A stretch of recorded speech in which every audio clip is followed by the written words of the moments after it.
Halo teman-teman. Nah, hari ini aku bakal sharing sedikit tentang firman Tuhan. Judulnya nanti aku kasih tahu di tengah-tengah aja ya, jadi jangan sekarang.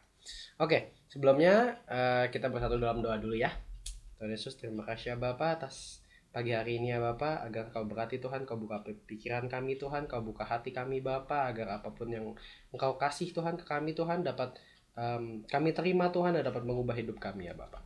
Haleluya, amin. Oke, nah sekarang kita belajar tentang mengasihi. Oke, Tuhan ajar kita buat mengasihi, benar ya? Wah, waktu ngomong-ngomong tentang mengasihi, sempat buka-buka Alkitab juga banyak. Jadi di Ulangan 6 ayat 5, Tuhan suruh kita ngasihin Tuhan dengan segenap hati, jiwa, sama pikiran kita. Jadi kita harus ngasihin Tuhan, satu. Dua, kita harus ngasihin sesama. Imamat 19 ayat 18, kalau kalian buka sendiri gitu ya. Itu kita disuruh kasihin sesama. Terus yang paling berat itu yang ketiga ternyata, kasihin musuh kita. Nah, di Lukas 6 ayat 27 sampai 29 atau dan 35 nanti kalian baca aja Lukas 6 ya. Nah, di situ Tuhan ngajarin kita buat ngasihin musuh kita. Nah, kalau mungkin ngasihin Tuhan itu gampang karena Tuhan udah baik buat kita, jadi kita gampang ngasihin Tuhan. Kasihin sesama juga gampang, apalagi teman-teman kita, keluarga kita, eh, siapa ya, teman-teman baik kita, adik kita, kakak kita, saudara kita, gampang karena mereka baik ke kita. Nah, tapi Tuhan suruh kita nggak cuma satu sama dua, Tuhan suruh kita yang ketiga juga, kasihin musuh kita. Nah, ini dia nih yang kadang-kadang agak ribet gitu. Terus kalau misalnya ada dari kalian yang berpikiran sekarang di pikiran kalian bahwa tapi aku nggak ada musuh. Oke, tapi kalian nggak ada musuh. Mungkin nggak kepikir, tapi sempet dicari-cari gitu ya. Karena aku juga sempet mikir bahwa aku juga nggak ada musuh. Ngapain Tuhan suruh aku kasih musuh aku, tapi aku nggak ada musuh gitu kan. Kita berdamai sama semua orang, cila gitu kan. Tapi maksudnya definisi musuh adalah seseorang yang punya pemikiran negatif atau perasaan negatif terhadap orang lain. Entah itu dia ngambil tindakan atau enggak akan pikiran atau perasaan itu. Jadi sebenarnya kalau misalnya seseorang nggak suka sama orang lain, entah orang itu ngomong kek, entah orang itu ngisengin kek, entah orang itu ngatain kek, belum ngapa-ngapain aja, kalau udah pikiran yang buruk dan perasaan yang buruk itu kita udah ada musuh. Kalau ada orang yang gitu ke kita. Jadi sebenarnya pada saat kalian mikir, tapi aku nggak ada musuh kok. Belum tentu. Mungkin ada, tapi kalian nggak sadar. Gitu. Nah, coba sembari mendengar pesan ini gitu ya, coba dipikir dulu. Kalian ada musuh atau enggak? Dan musuh kalian siapa? Oke, karena sebelum kita belajar mengasihi musuh kita, kalian tahu dulu musuh kalian siapa, supaya kalian tahu kasihin siapa dong. Gitu. Kalau enggak nanti kalian nggak tahu kasih yang ditujukan ke siapa kan. Gitu. Jadi pertama, kalian harus sadar musuh kalian siapa, jadi kalian tahu kalian harus mengasihi siapa. Oke. Nah, terus mau baca sedikit, masuk lebih dalam lagi tentang mengasihi musuh ya. Di Lukas 6 ayat 27 sampai 29 dan 35. Oke, dibaca ya. Lukas 6 ayat 27. Tetapi kepada kamu yang mendengarkan aku berkata, kasihilah musuhmu, berbuatlah baik kepada orang yang membenci kamu. Benar ya? Artinya musuh adalah orang yang membenci kita. Benar ya tadi artinya definisi yang tadi. 28. Mintalah berkat bagi orang yang mengutuk kamu. Oke, makin berat nih. Berdoalah bagi orang yang mencaci kamu. Terus ayat 35 yang bawah, tetapi kamu kasihilah musuhmu dan berbuatlah baik kepada mereka dan pinjamkan dengan tidak mengharapkan balasan, maka upahmu akan besar dan kamu akan menjadi anak-anak Allah yang maha tinggi, sebab ia baik terhadap orang-orang yang tidak tahu berterima kasih dan terhadap orang-orang jahat. Nah, di sini dibilang bahwa kita harus baik sama musuh kita. Oke, kalau sekarang kalian udah kepikir musuh kalian siapa, udah ada rasa emosi di dalam hati kalian, nah kalian udah nemu itu musuh kalian gitu ya. Nah, tapi di Alkitab tadi kita udah bahas bahwa kita harus baik sama musuh kita gitu. Kita harus mengasihi musuh kita.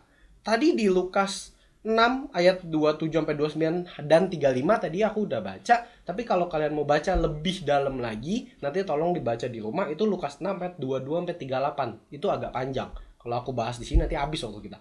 Nah, cuman Lukas 6 ayat 22 sampai 38 itu jelasin tentang apa sih contoh dari mengasihi musuh kita. Gitu. Alkitab ngajarin kita buat kasihin musuh kita. Tapi kalau kita nggak tahu gimana cara ngasihin, terus kita mau memperbuat apa?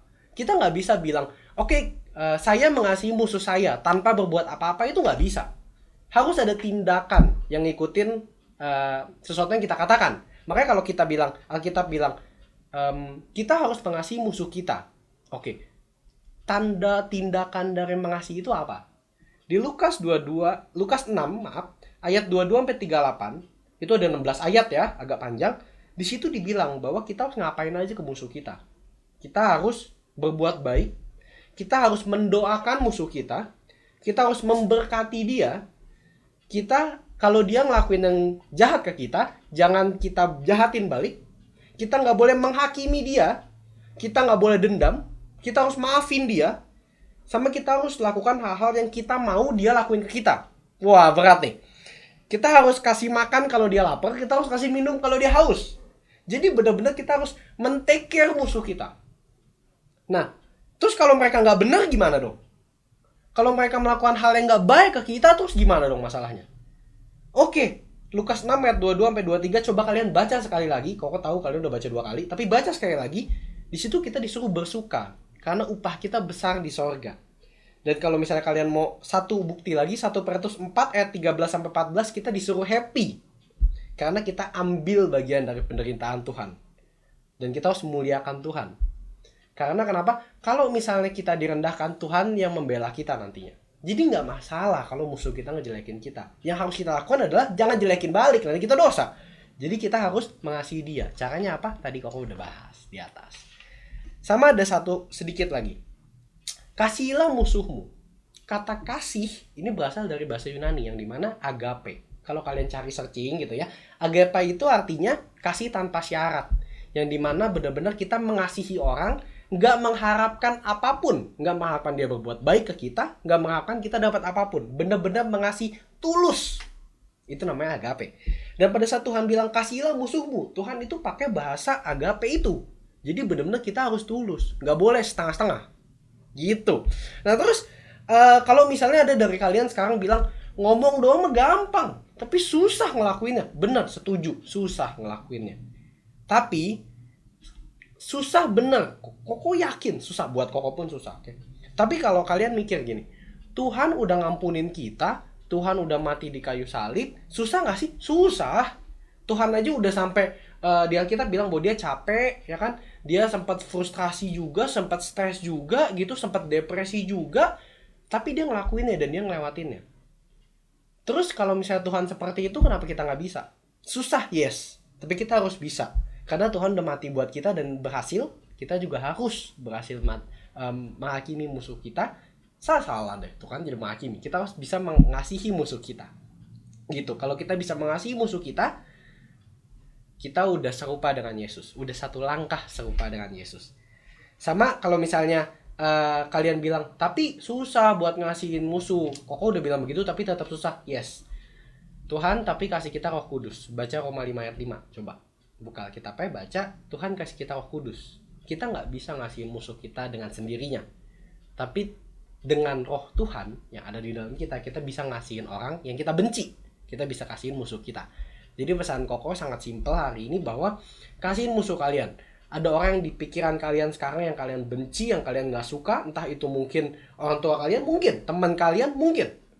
Kasihin mereka. Karena Tuhan udah ngasihin kamu saat kamu nyakitin dia.